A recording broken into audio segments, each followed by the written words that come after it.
Hi, it's Pat Fitzgerald, the VA Loan Guy. Today I'm going to answer the question, what happens when a VA appraisal value comes in short?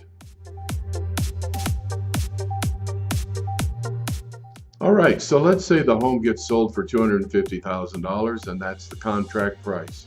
The mortgage company sends that appraisal directly to the VA appraiser that's been appointed on this deal, along with a copy of the contract. The appraiser then goes out to the property, measures the property, looks at the amenities, looks at the square footage, the condition of the home, and overall just formulates an opinion. The appraiser then goes back to his office and does some research looking for other properties in the neighborhood of similar size and amenities. This is why it's so important for your realtor to be doing what's called a CMA, or comparative market analysis. What that does is that tells you and the realtor what their estimate is that that house is going to appraise for before the appraiser ever gets there. How can that happen? Both the realtor and the appraiser use the same sold database to know what homes in that neighborhood have sold for recently. So if the appraiser cannot find the value that's on that contract, he declares what's called Tidewater.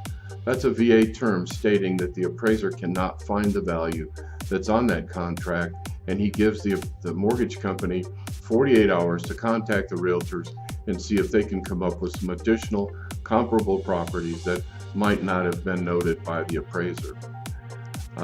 If no additional comps are available, then the appraiser states the value as based on what he's come up with. So many times this causes a great big problem. That's why I decided to make this video, because I've had this happen 3 times in the last 30 days. So if the value sticks and it comes in short, then the buyer has a choice of paying the difference out of his pocket, which rarely happens, or the seller can come down on the price, or they can perhaps meet it halfway and come out of both pockets. That rarely happens. My experience has been that the seller comes down on the price of the home to make the deal go through. On VA, if the value does come in short of what the contract is, per VA guidelines, the seller has to allow the buyer to opt out of the contract and return their earnest money. So remember, it doesn't cost a penny to talk.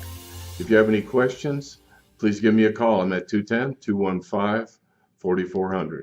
Thanks for tuning in.